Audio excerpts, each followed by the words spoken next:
and welcome to News Channel 8. I'm Jerome Aegean. And in tonight's top stories, we go to St. Thomas, where a press conference was held with the Governor John P.D. Young Jr. and the police top brass addressing the recent crime that's been occurring in our territory. News Channel 8's Lee Carl covers it.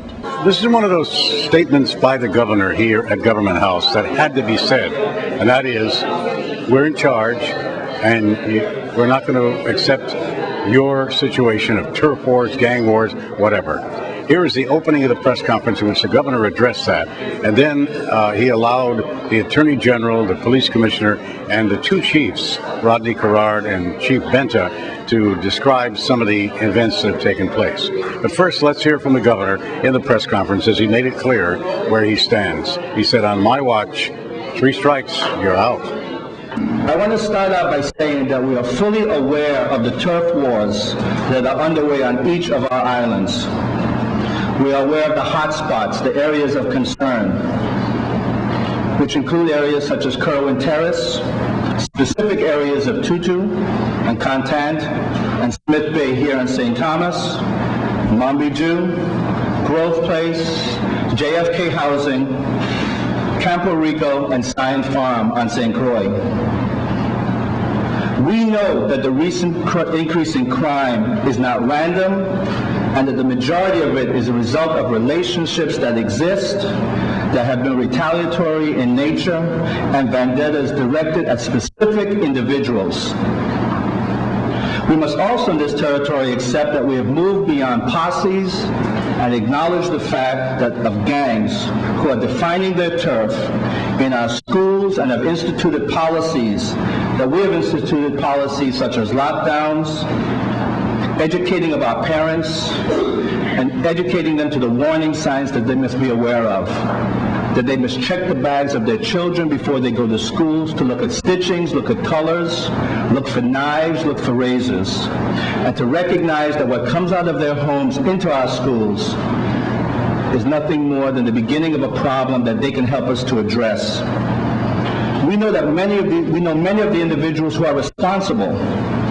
We know who you are, and we will continue to target each of them on each of our islands, St. Thomas, St. Croix, and St. John. We also know that many of these same individuals have been repeat offenders and are currently out on bond. Therefore, I have asked the Attorney General to request the court to strengthen the pretrial release conditions for those repeat offenders and for future offenders. Specifically, where participation in turf wars is suspected by our police and our assistant attorney generals, our prosecutors will ask for special release conditions forbidding those offenders from visiting or entering those neighborhoods that are involved in turf fights. It is not unreasonable to restrain someone who's out on bail to be ordered to stay out of a specific area or neighborhood in order for us to minimize any future violence. So what we're doing is we're seeking those sort of restrictions and enforcing them and asking our judges to put those limitations in place. Now, are we going to eliminate all crime in all areas? No, we're not. But we're going to do what we can do to put a dent in it and to discourage individuals from committing those crimes. And we won't eliminate all crimes, but we will do our best to try to do it. And that's one reason we're reaching out to the community to assist us.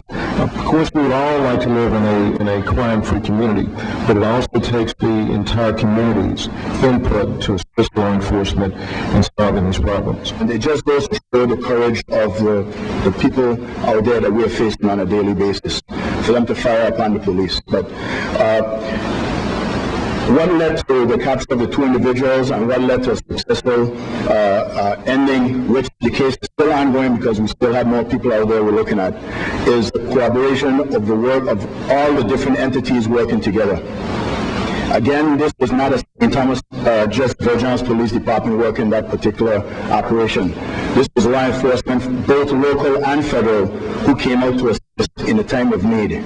And again, that's what we're trying to instill here in the community. The Virgin Islands Police Department is not working solo here. We're working both with all of the law enforcement personnel here. Whoever has peace officer status, they can enforce all the laws and ordinances of the Virgin Islands. As a result of the shots being discharged that Monday morning, in particular with the individual, Steve Williams, was shot multiple times about the body, it was based on individuals in the community who made the first call to 911. And the officers who were actually on patrol in the immediate vicinity being able to be directed by the community as far as where to go. And with that, the officer who was on the scene first, through information, was able to actually see the individuals running. And with that, the other phone calls came in as far as who the persons are in the home from people in the community who said they are not going to sit back and watch these individuals wreak havoc in our community. So the community again are now standing firm and fast and saying that they are not going to sit back and watch these things take place anymore. In St. Thomas, Lee Carl for News Channel 8. And now we bring you your Crime Stoppers report for this week. Here's News Channel 8's Wes Small.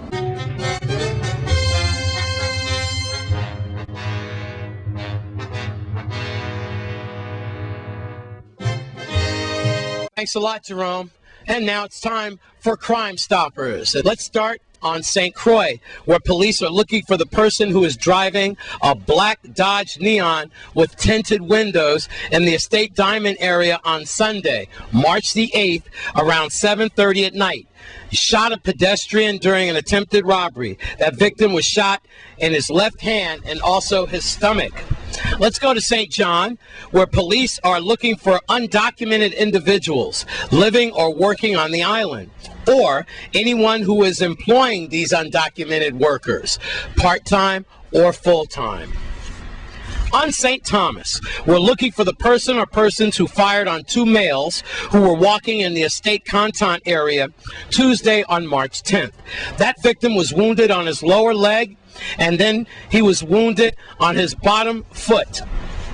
So far, Lieutenant Thomas Hanna from the VIPD, and he is in charge on the police side.